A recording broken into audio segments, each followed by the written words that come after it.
சத்ரபதி சிவாஜி என்னன்னு தன்னுடைய ஆட்சியை பிரகடனம் பண்ணிக்கிட்டாரு அப்படின்னா, மராட்டிய ஆட்சின்னு சொல்லல, ஹிந்து ஸ்வராஜ்யம் அப்படின்னு சொல்லிக்கிட்டாரு.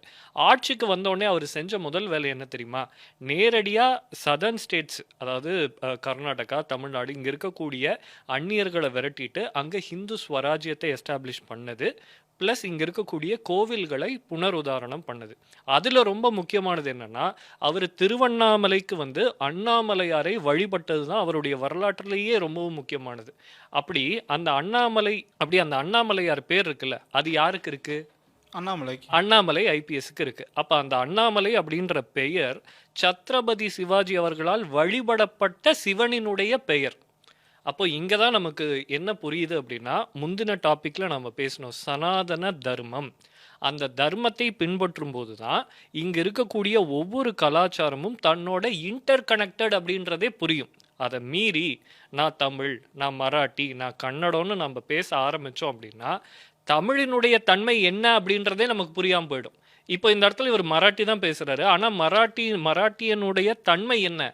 அதையே அவர் இழந்துட்டாரு. ஏன்னா அண்ணாமலை அப்படின்ற அந்த பெயரை, சிவபெருமானினுடைய பெயரை அவர் கொச்சைப்படுத்துறாரு. தமிழர்களை லுங்கின்னு சொல்லக்கூடியது யாருன்னா பாலிவுட் பொறுக்கிகள். அவங்க வந்து பாட்டு, ஷாருக் கான் வந்து லுங்கி டான்ஸ்னு ஒரு பாட்டு அப்படின்னு ஒரு பாட்டை போட்டு தான் தமிழ்நாட்டில் இருக்கக்கூடியவங்க எல்லாருமே லுங்கி. நீ எந்த தமிழன் லுங்கி கட்டி நீ பார்த்துருக்க? தமிழன் வேட்டி கட்டினவன்.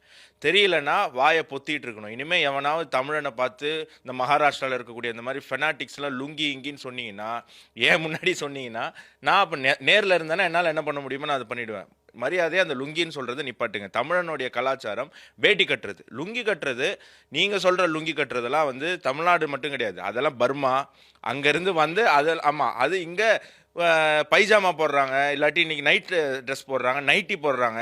அந்த மாதிரி வந்து அது கொஞ்சம் நல்லா இருக்குது, காத்தோட்டமாக இருக்குது அப்படின்னு சொல்லி சில பேர் வந்து கட்டக்கூடிய ஒரு பழக்கம். அது தமிழனுடைய கலாச்சாரமாக நீ ஆக்கிடுவே அப்படிங்கிற ஒரு கேள்வி. அதெல்லாம் கோவம் ஒரு பக்கம் வச்சுப்போம். அரசியல் ரீதியாக வருவோம். அண்ணாமலை யார்? பாஜகவினுடைய கட்சி சார்ந்தவர். அதை எடுத்து அப்படியே ஓரமாக வைங்க. அப்புறம் அண்ணாமலையார் தமிழர், அண்ணாமலையார் ஓபிசி, அண்ணாமலையார் தமிழ்நாட்டிலேருந்து படித்து ஐபிஎஸ் ஆன ஒரு இளைஞர்.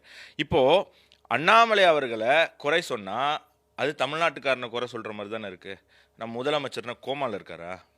தமிழ்நாட்டில் ஒரு முக்கில் யாரையோ எவனோ ஒருத்தன் சொன்னால் உடனே இது தமிழுக்கு எதிரானது, பாஜக ஃபாசிசம்னு சொல்கிறீங்க.